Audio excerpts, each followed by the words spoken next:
What you're about to witness didn't just destroy Ellen DeGeneres' career. It exposed a secret that Hollywood has been hiding for decades. But the most shocking part isn't how she tried to humiliate the man who plays Jesus on television in front of 20 million viewers.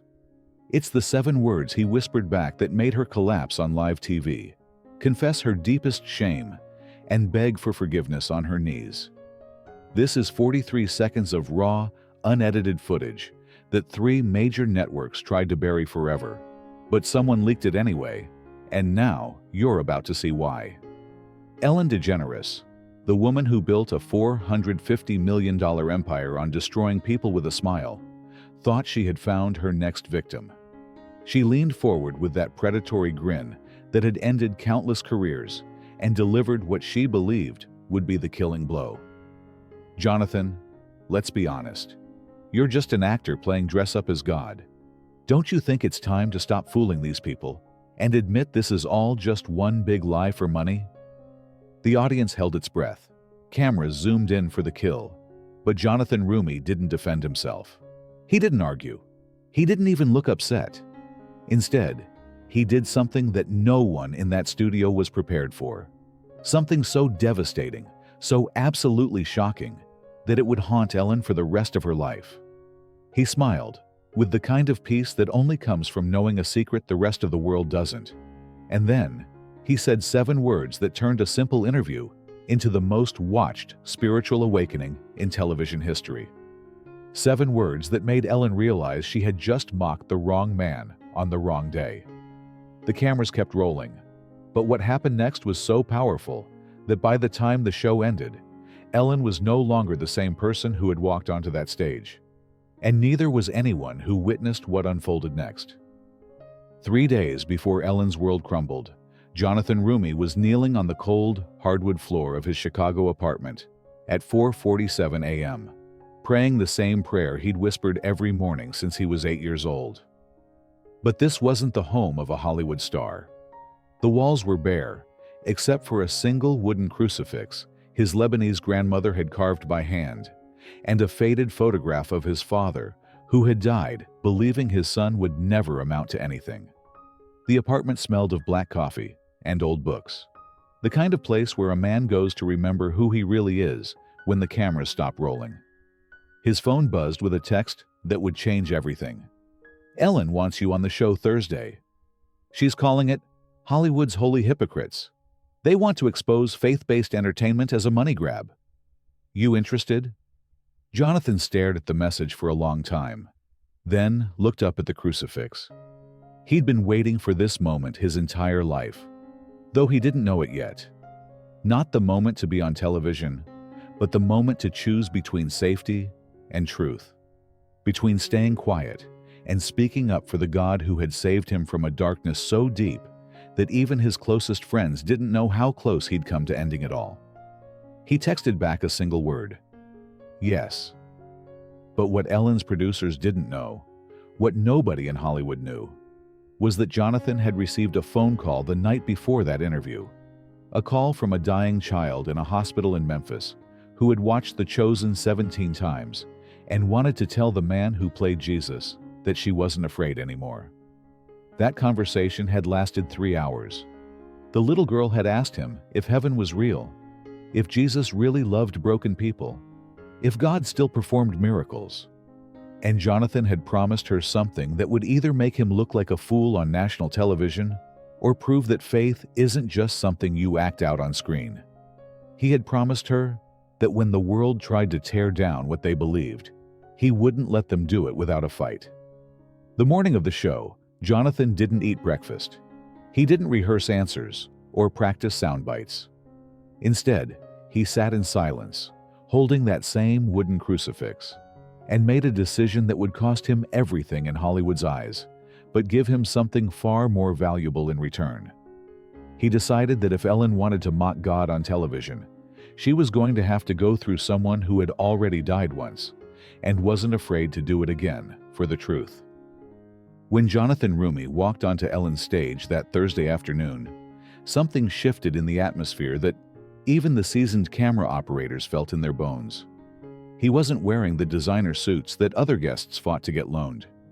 Instead, he wore his father's old navy blazer, the one with a small hole near the left elbow, and carried himself with the quiet dignity of a man who had nothing left to lose and everything to gain. Ellen's opening was designed to draw blood from the first cut. "Ladies and gentlemen," she announced with that trademark smile that had launched 1,000 careers and destroyed just as many. "The man who's convinced millions of Christians that he's actually Jesus Christ himself, Jonathan Roumie." The audience applauded, but there was something hesitant about it, like people clapping at a funeral, because they don't know what else to do with their hands. Jonathan took his seat without fanfare, without the usual celebrity wave or charming smile. He simply nodded once and said, "Thank you for having me, Ellen. I know this isn't going to be easy." That's when Ellen's predator instincts kicked in. She leaned forward with the hunger of someone who had been planning this kill for weeks. "Jonathan, let's cut through the Hollywood niceness, shall we? You've made millions of dollars convincing people you're the Son of God. Don't you think that's just a little bit blasphemous?" The question hung in the air like smoke from a gun that had just been fired. The audience shifted uncomfortably. This wasn't the usual softball interview they were used to. Jonathan looked at Ellen for a long moment, then at the audience, then back at Ellen. When he spoke, his voice was so quiet that the boom operators had to strain to catch every word. "Ellen, I've never told anyone I'm the Son of God, but I have told them that the Son of God changed my life. And if that makes you uncomfortable, I think we should ask ourselves, why?" Ellen's smile faltered for just a fraction of a second, but the cameras caught it.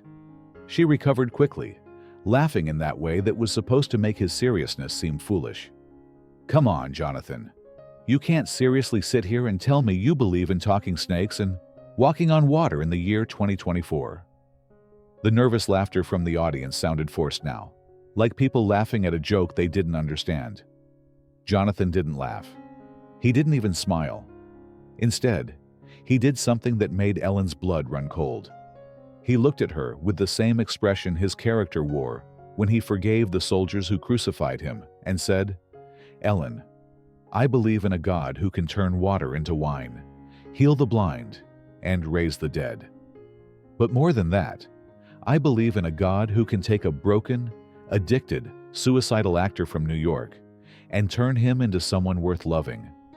And if you think that's harder to believe than water into wine, then you've never seen rock bottom from the inside." The studio fell completely silent. Ellen's carefully crafted questions suddenly seemed inadequate, like bringing a butter knife to a sword fight. She tried to regain control, but something had fundamentally shifted in the room, something that no amount of editing could fix. Ellen realized she was losing the room, and when a predator senses weakness, it attacks harder. She leaned back in her chair with the calculated confidence of someone who had just loaded her biggest weapon. "Okay, Jonathan, let's talk about money. The Chosen has made over $400 million. Your personal net worth has skyrocketed. You're living in a Hollywood Hills mansion now, aren't you? Funny how God always seems to bless people right around the time they start making him profitable." The audience murmured, some nodding along with her logic. It was a perfect trap, the kind that had destroyed countless celebrities before. But Jonathan didn't take the bait. Instead, he reached into his jacket pocket and pulled out something that made Ellen's eyes narrow. It was a folded piece of paper, worn and creased like it had been handled 1,000 times. "Ellen," he said, unfolding the paper slowly, "this is my bank statement from last month. You can verify it with my accountant after the show if you'd like."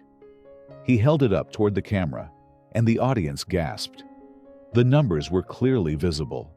His account balance was $1,247.47. "I give away everything except what I need to survive. Always have. The mansion you mentioned? I've never seen it. I live in the same apartment I've had for 8 years. I drive a 2003 Honda Civic with 240,000 miles on it, because that's what I drove when I was broken, and I don't want to forget where I came from." Ellen's face went pale. This wasn't in her research. This wasn't supposed to happen. She shuffled through her cards desperately, looking for something, anything to regain control. "But surely," she stammered, "surely you're just putting on an act. People don't actually live like this in Hollywood. You're performing poverty to seem more holy." That's when Jonathan did something that nobody in that studio will ever forget. He stood up slowly, walked over to Ellen's desk, and placed the paper directly in front of her. Then he looked straight into the camera and said the words that would break the internet and Ellen's career simultaneously. 3 months ago, a little girl named Sarah in Memphis called me. She's 8 years old, and she's dying of cancer. She asked me if Jesus really loves broken people because she feels pretty broken. I told her yes, and I promised her something. His voice grew stronger, more certain. I promised her that if anyone ever tried to tell her that her faith was fake, that her hope was foolish, that her prayers didn't matter, I would stand up and tell them they're wrong, even if it cost me everything. The camera zoomed in on Ellen's face, and for the first time in her career, she looked genuinely afraid. Sarah is watching this show right now from her hospital bed. And Ellen, you just called her faith fake. You just called her hope a lie. You just told a dying 8-year-old girl that the God she prays to every night is nothing but a money-making scheme. The audience began to shift in their seats. Some were crying, others looked angry. Ellen tried to speak, but no words came out. Jonathan continued, his voice now carrying the weight of absolute conviction. "So here's what I want you to do, Ellen. I want you to look into that camera. Look at Sarah and tell her yourself that Jesus doesn't love her. Tell her that her prayers are worthless. Tell her that her faith is just Hollywood make-believe." The silence that followed was deafening. Ellen's hands were shaking now, her carefully constructed persona cracking like ice under pressure. And that's when Jonathan delivered the line that would end everything. "Because if you can't say that to a dying child, then maybe you should ask yourself why you felt comfortable saying it to me." Ellen's voice rose with desperation. "You're being manipulative, using a sick child to make me look bad. That's not faith, Jonathan. That's emotional blackmail." The audience gasped audibly. But Jonathan pulled out his phone and did something that sent shockwaves through the room. "Sarah," he said, holding it up to the microphone, "are you watching?" A small, weak voice came through crystal clear. "Hi, Mr. Jonathan. I'm watching. Mommy is crying." The studio froze. Ellen's face went white. This wasn't scripted. "Sarah, sweetheart, remember what we talked about? About how Jesus loves you exactly as you are?" "Yes, even when I'm sick and my hair fell out." Jonathan's voice broke. "Especially then, baby girl. And remember, some people might not understand, but that doesn't make your faith less real. You said even grown-ups forget that God loves them too." Ellen sat frozen, watching her career implode in real time as millions heard this live phone call. The little girl's voice grew stronger. "Mr. Jonathan, can you tell the lady on TV something for me?" Ellen's hands shook violently. "Tell her that I pray for her too, because Jesus told us to pray for people who are mean to us. And I think maybe she's just scared like I was. Tell her that even if she doesn't believe in Jesus, Jesus still believes in her." The silence was holy. Ellen's walls shattered completely. Tears streamed down her face as she sobbed openly on live television. "Sarah, you just changed more hearts in 30 seconds than most people do in a lifetime," Jonathan said gently. "I love you, Mr. Jonathan. Tell everyone I said hi." He hung up and looked at the broken woman across from him. "Ellen, that 8-year-old girl just showed more grace toward you than you've shown toward God this entire interview. She's dying, but she's not bitter. She's praying for you." The camera captured an audience in tears, holding each other like they'd witnessed something miraculous, because they had. For 30 seconds, Ellen couldn't stop sobbing. The most powerful woman in daytime television sat broken in her own chair, makeup streaming down her face while 20 million people watched her world collapse in real time. Her producers screamed through her earpiece to cut to commercial, but she ripped it out and threw it on the floor. When she finally looked up at Jonathan, her voice was barely a whisper. "I don't know how to stop." Jonathan leaned forward with the gentleness of someone who had been where she was. "Stop what, Ellen? Stop pretending. Stop hiding. Stop being so angry at a God I'm not even sure exists." Her voice cracked completely. "I've spent 20 years making people laugh because I was terrified they'd see how broken I really am inside." The admission hit the studio like a bomb. This wasn't the Ellen anyone knew. This was a woman who had been performing her entire life, finally admitting she was drowning.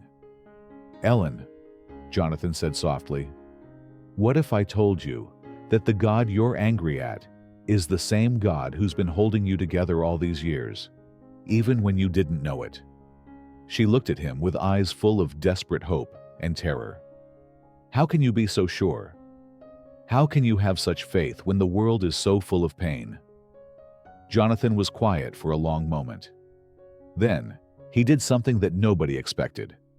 He rolled up his sleeves, revealing deep scars along both forearms. The camera zoomed in, and the audience gasped. "Because Ellen, 8 years ago, I was exactly where you are right now. Successful, famous, and completely empty inside. These scars, they're from the night I tried to end it all. I was in a bathtub in a hotel room in Vancouver, bleeding out, convinced that nobody would ever really love the broken mess I was hiding behind all the performances." The studio was dead silent. But something happened in that bathroom. I heard a voice, clear as I'm hearing yours right now. It said, "I have plans for you. Plans to give you hope and a future." I thought I was hallucinating from blood loss, but the paramedics found me in time. And when I woke up in the hospital, there was a Bible on my nightstand that nobody could explain. Ellen's sobbing had stopped. She was listening with the intensity of someone hearing their own life story told by a stranger. I opened it to a random page, and the first words I read were, "Come unto me, all you who are weary and heavy laden, and I will give you rest." Ellen, I had been weary my entire life, and in that moment, I knew I wasn't alone anymore. He looked directly into her eyes. "The same God who saved me in that bathroom is sitting here with us right now, waiting for you to stop running." Ellen's voice was barely audible. "What if I'm too broken? What if I've done too much damage?" Jonathan smiled through his own tears. "Ellen, the God I serve specializes in taking broken things and making them beautiful. He took a suicidal actor and let him play his son. What do you think he could do with a woman who spent her life making people smile?" The silence that followed wasn't empty. It was full of possibility, of redemption, of a hope that neither of them had dared to believe in just an hour ago. And then, Ellen did something that broke the internet and changed television forever. She stood up, walked around her desk, and knelt down beside Jonathan's chair. On live television, in front of 20 million people, Ellen DeGeneres asked the question that would define the rest of her life. "Will you teach me how to pray?" What happened next was the most watched moment in television history. Jonathan reached down, took Ellen's hands, and began to pray. Not polished televangelist prayers, but the broken, honest plea of one wounded soul helping another find home. "God," he whispered, "Ellen is here. She's tired of hiding, tired of pretending. Would you show her what you showed me? That she's loved exactly as she is." Ellen's sobs echoed through the silent studio as 20 million people witnessed raw, unfiltered faith in action. When the prayer ended, Ellen stayed on her knees, looking up with the wonder of someone seeing color for the first time. "I felt something," she whispered. "I actually felt something." The show ended without fanfare, without dancing, without goodbye. Just Ellen sitting on her studio floor holding Jonathan's hand like a lifeline. Within hours, the footage hit 500 million views. Not because it was shocking, but because it was real. 3 days later, Ellen stepped away from television. "I've spent my career making people laugh," she said in a simple video. "But Jonathan taught me something more important. Sometimes the most powerful thing you can do is let people see you cry." She disappeared from Hollywood, but not from life. Reports surfaced of Ellen at children's hospitals, homeless shelters, sitting with broken people. No cameras, no publicity, just a woman who finally learned to love without performing. 6 months later, a small video emerged that no network would air. Ellen and Jonathan in a Memphis children's hospital, reading to sick kids. At the end, a little girl with no hair looked into the camera. "Hi everyone, it's Sarah. I'm still here and I'm still praying for all of you." She was in remission. Doctors called it medically unexplainable. Sarah just smiled. "I told you Jesus loves broken people most." The interview broke something deeper than the internet. It broke the wall between performance and truth, between fame and faith. In that rubble, millions found permission to stop pretending and finally be honest. If this story reached something deep inside you, share this video. Not for views, but for the person watching in silence, wondering if faith is still possible in a world that's forgotten how to kneel.